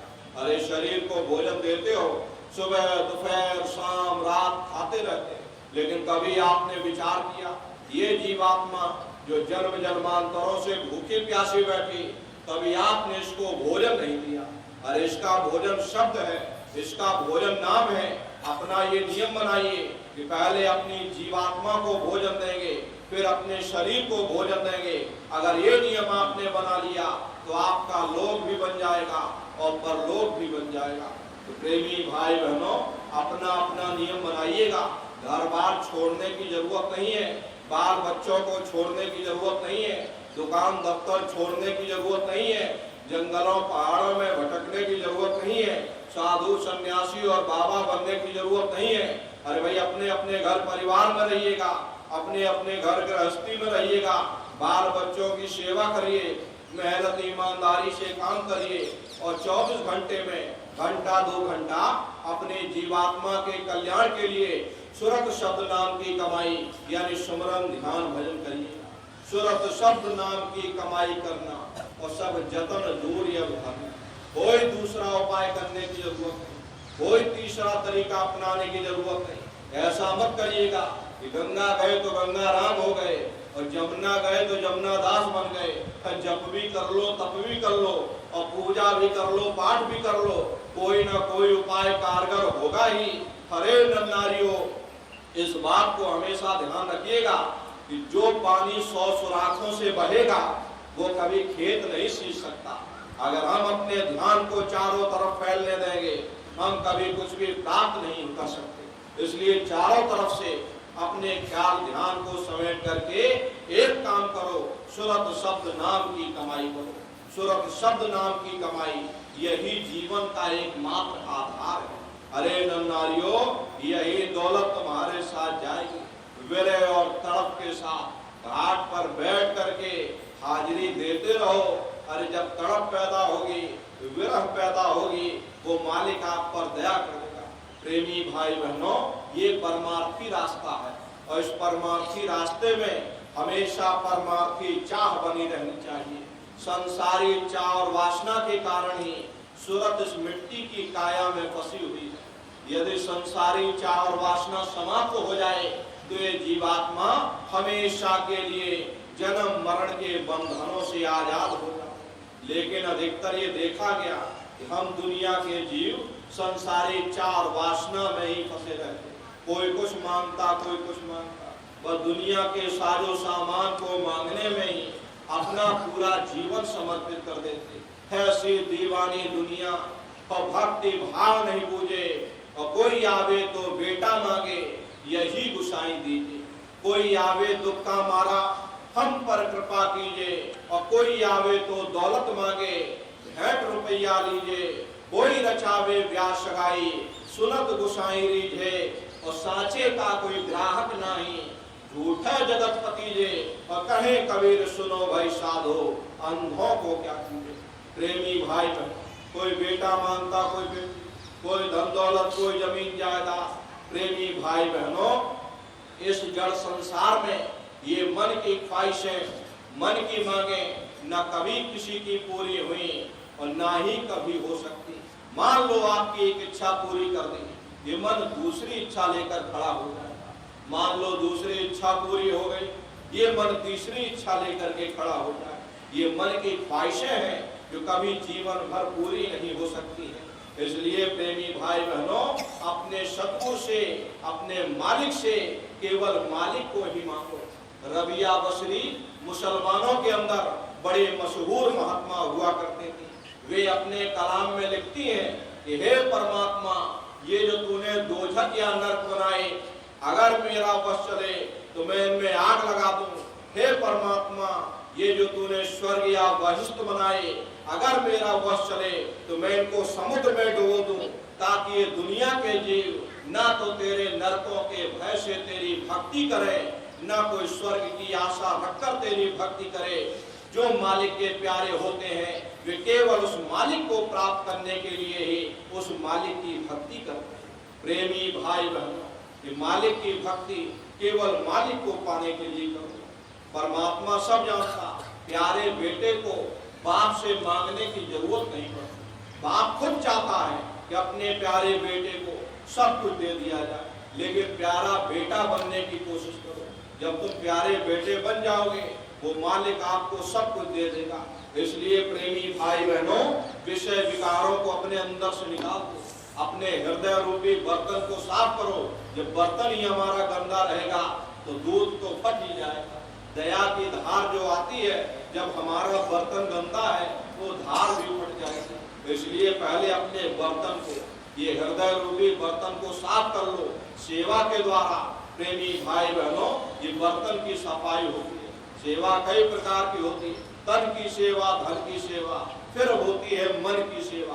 पहले तन की सेवा करो, फिर धन की सेवा। धन की सेवा इसलिए नहीं की जाती है ताकि हम संगत को दिखावें कि देखो हम कितना धन दान दे रहे। प्रेमी भाई बहनों, गुरु नहीं भूखा तेरे धन का, उन पे धन है भक्ति नाम का, पर तेरा उपकार करावे, भूखे प्यासों को दिलवावे, उनकी मेहर मुक्त तू पावे, जो उनको प्रसन्न करावे। महात्मा कभी धन के भूखे नहीं होते। महात्मा चाहते हैं कि कैसे भी करके अपने प्यारे सेवकों को, अपने साधकों को गुरु भक्ति की तरफ लगाया जाए। इसीलिए तन धन की सेवा कराई जाती है। जब तन धन की सेवा होती है, तब ये मन की सेवा होती, तो मन भजन में लगता है, तो मन शब्द को पकड़ने लगता। इसलिए प्रेमी भाई बहनों, हमेशा अपने आप को नया समझो, कभी पुराना समझने की भूल मत करना। जो लोग अपने आप को पुराना समझते हैं, वही धोखा खा जाते। संगत में हमेशा अपने आप को नया समझना चाहिए कि हम तो बिल्कुल नए हैं, हम बिल्कुल अज्ञानी हैं। अपने दीनहीन रखो, अपने आप को दीनता में रखो, छोटी से छोटी सेवा करो। और दीनहीन जानो अपने को, निपट नीच मानो अपने को। अभी अहंकार करो क्या किससे, मौत धार दम दम में बरसे। अरे माया तजे तो क्या भया, मान तजा नहीं जाए। और मान बड़े मुनिवर गले, मान सबन को खाए। लेने को सतनाम है, देने को अंदान, और तरने को है दीनता, डूबन को अभिमान। जब दीनता आएगी तो गुरु से प्रेम होगा। संसारी मोहब्बत को हम आप मोह कहते हैं, परंतु परमार्थी मोहब्बत को प्रेम कहा जाता। ये संसारी मोहब्बत ये मन की ख्वाहिश है, और परमार्थी स्वरत की ख्वाहिश। संत मत में प्रेम की ही महिमा है। जब साधक को अपने गुरु से प्रेम होता, तो जैसे एक चिंगारी घास के ढेर को जला करके राख कर देती, ऐसे गुरु साधक के अच्छे बुरे विकारों को जला करके साफ कर देते। प्रेम तो ऐसा होना चाहिए, माता को जस पुत्र प्यारा, और कामी को कामिन जान, मछली को जस नीर धारा, चात्रिक को जस स्वाद समान। ऐसा गुरु प्यारा जब होगा, तब कुछ रांगे राह चला। जैसे माता को अपने पुत्र से प्रेम हो, पतंगे को दीपक से होता, तुम दीपक में भई पतंगा। भस्म किया मन तुमरे संगा, तुम सूरज में किरणी आई, तुमसे निक्षी तुम्हें समाई। पतंगा ये नहीं देखता है ये दीपक राजा के घर जल रहा है या कंगाल के घर जल रहा। अरे उत्तम और चंडाल घर जहाँ दीपक उजियार, और स्वामी मते पतंग के सभी ज्योत एक साथ। ऐसे ही प्रेमी भाई बहनों, जिनको मालिक से मिलने की ख्वाहिश होती है, वो ये नहीं देखते हैं कि गुरु की जाति का है। और जात न पूछो साधु की, पूछ लीजिए ज्ञान, और मोल करो तलवार की, पड़ी रहन दो म्यान। हरे प्रेमी भाई बहनों, जब तुम्हारी ये जीवात्मा इस स्थूल शरीर को छोड़ करके धर्मराज की कचहरी में पहुंचेगी, वहां न तुमसे ये पूछा जाएगा तुम किस जाति के हो, तुम किस कौम के हो, तुम किस मजहब के हो, तुम हिंदू हो या मुसलमान हो, हिंदुस्तान से आए हो या पाकिस्तान से आए हो। वहां तुम्हारे कर्म देखे जाएंगे, भक्ति भाव देखा जाएगा, मालिक से मिलने का प्रेम और प्यार देखा जाएगा। इसलिए प्रेमी भाई छोटी छोटी बातों, इन विषय विकारों को त्याग करके प्रेमी भाई बहनों अपने हृदय में गुरु के प्रति प्रेम और प्यार पैदा करो। छोटी से छोटी सेवा को दीनहीन बन करके जो सेवा मिल जाए उस सेवा को करते चलो। मौन रह करके प्रेमी भाई बहनों अपने आप को मौन रखो। ज्यादा फालतू की बातें करने से अच्छा मौन रहो। जितना मौन रहोगे, शांत रहोगे, उतना प्रेमी भाई बहनों ये कर्मों का आवरण आपके ऊपर नहीं आएगा। जितना बोलोगे जितना निगाहों से निगाहें मिलाओगे, एक दूसरे के कर्मों का आदान प्रदान होता है। ये कर्मों का बड़ा जटिल जंजाल है। ये काल ने ऐसा जाल फैला दिया, कर्मों का ऐसा जंजाल है, चाह करके भी प्रेमी भाई बहनों ये जीवात्माएं जंजाल से निकल नहीं सकती। वो तो महात्मा यदि ना आए होते तो कोई भी जीवात्मा इस संसार से निकल ना पाती। सबसे पहले कबीर साहब आए, 700 वर्षों के अंदर अंदर कबीर साहब ने अवतार लिया। उसके बाद धीरे धीरे कबीर, नानक, दादू दरिया, भीखा, रविदास, पलटू, जगजीवन, ईशा, मूसा, मोहम्मद साहब, न जाने कितने महात्माएं धराधाम पर आए और जीवों को ज्ञान का प्रकाश उपदेश दिया। प्रेमी भाई बहनों, महात्माओं ने समझाने में कोई कमी नहीं होती, लेकिन हम जीवों का दुर्भाग्य है कि हम लोग महात्माओं को भी छोटी छोटी जात पात वर्णों में बांट करके रख देते, उनके उपदेशों को समझने की कोशिश नहीं करते। महात्मा क्या कह रहे हैं, उनके उपदेशों से ही दूर भाग जाते। ये हमारे आपके छोटे पाप कर्मों का नतीजा है। हमारे आपके खोटे पाप कर्म हमें महात्माओं की तरफ जाने नहीं देते। अब ये कबीर साहब ने लिखा है कि कबीर पापी भगत न भावे, हर पूजा न सुहाए, माखी चंदन पर हरे, जहाँ विगंध कहा जाए। जिस प्रकार से मक्खी चंदन या कस्तूरी पर नहीं बैठती बल्कि रात दिन गंदगी में भिनभिनाती रहती, ठीक उसी प्रकार से हम मनुष्यों का हाल है। हमारे आपके खोटे पाप कर्म हमें महात्माओं की तरफ जाने नहीं देते। रात दिन इंद्रियों के भोग वासनाओं में, संसार के जंजाल में फंसते चले जा रहे हैं। इसलिए प्रेमी भाई बहनों, ये आपको शुभ अवसर मिला हुआ, ये मनुष्य शरीर आपको मिला हुआ, ऐसे समर्थ महापुरुष आपको मिले जिन्होंने नाम की अमोलक दौलत बख्शीश की। अपने समय को व्यर्थ में मत गवाओ। एक एक श्वासों की पूंजी बहुमूल्य है। ये एक बार निकल गई, दोबारा आने वाली नहीं। न जाने कितने चले जा रहे हैं, कितने जानों की जाने की तैयारी कर रहे हैं। किस बात का अहंकार है, अरे किस बात का गुमान है, सब कुछ आपका यही छूट जाएगा। प्रेमी भाई बहनों, इसलिए अपने अहंकार की सीमा को त्याग दो। दीनहीन बन करके, छोटे से छोटा बन करके, होशियारी इसी में है। जो कुछ समय बचा है, अपने कीमती समय को और श्वासों की पूंजी को भजन ध्यान सुमरन में लगा लो, ताकि वो दौलत कमा लो जो अंत समय में तुम्हारे काम आवे। इसी के साथ हम अपनी वाणी को विराम देते हैं। यदि कोई गलती, कोई भूल चूक हमसे हुई हो तो हमको छोटा समझ करके आप लोग माफ करिएगा। और देखो प्रेमी भाई बहन, आप लोगों को ये जो सेवा सौंपी गई, गांव गांव गोद लेने का ये जो अभियान आपको सौंपा गया, ये धर्म का प्रचार प्रसार है। गुरु महाराज ने 116 वर्ष की आयु तक ये धर्म का प्रचार प्रसार किया। अपना पूरा जीवन गुरु महाराज ने समर्पित कर दिया। अरे हम आप अपने गुरु के सिपाही हैं, हम आप अपने गुरु के जलाए हुए दीपक हैं। अगर एक एक दीपक एक एक गांव में प्रकाशवान हो जावे, ये पूरा समाज प्रकाशवान हो जाएगा। तो गांव गोद लेने का जो अभियान चल रहा, आप सभी लोग एक एक गांव को गोद ले करके गांव गांव में संगठन को तैयार करिएगा। गांव गांव में संगत को तैयार करिए। जब गांव गांव में सत्संग होने लगेगा, जब गांव गांव में भजन केंद्र की स्थापना हो जाएगी, ये गांव बदल जाएगा, ये पूरा समाज बदल जाएगा। अरे सतयुग कैसे आएगा? सतयुग कोई भाषण देने से नहीं आएगा। सतयुग जब आएगा जब आप हमारे धर्म का प्रचार प्रसार करेंगे। तो धर्म का प्रचार प्रसार ये हमारी आपकी जिम्मेदारी है। प्रत्येक सत्संगी प्रेमी भाई बहन एक एक गांव को गोद लेकर के गांव गांव में संगत को तैयार करें, गांव गांव में संगत को बनाए, गांव गांव में सत्संग होने लग जाए, गांव गांव में भजन केंद्र की स्थापना हो। तो धर्म का प्रचार प्रसार ये आपको जिम्मेदारी मिली हुई है। आप लोग प्रेमी भाई बहनों मिलजुल करके एक एक गांव को गोद लेकर के धर्म के प्रचार प्रसार में अपना सहयोग देना। अरे जो सेवा कर लोगे वही तुम्हारे लिए लाभकारी होगा। इसलिए प्रेमी भाई बहनों, ये सेवा का अवसर आप लोगों को मिला हुआ, आप लोग इसमें सहयोग करिएगा। अच्छा बोलो जय गुरुदेव, जय गुरुदेव, जय गुरुदेव। नाम किसका? प्रभु का पावन नाम, मालिक का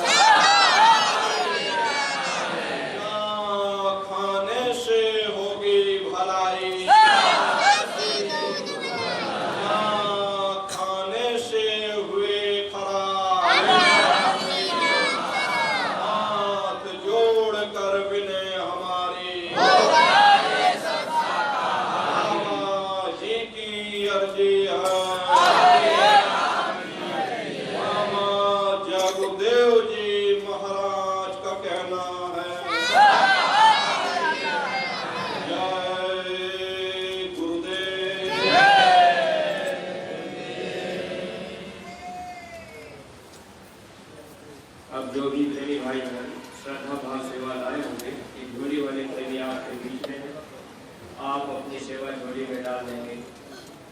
और जो भी नए प्रेमी भाई बहन आज नाम दान लिए हैं, सुमिरन ध्यान भजन करने की विधि आपको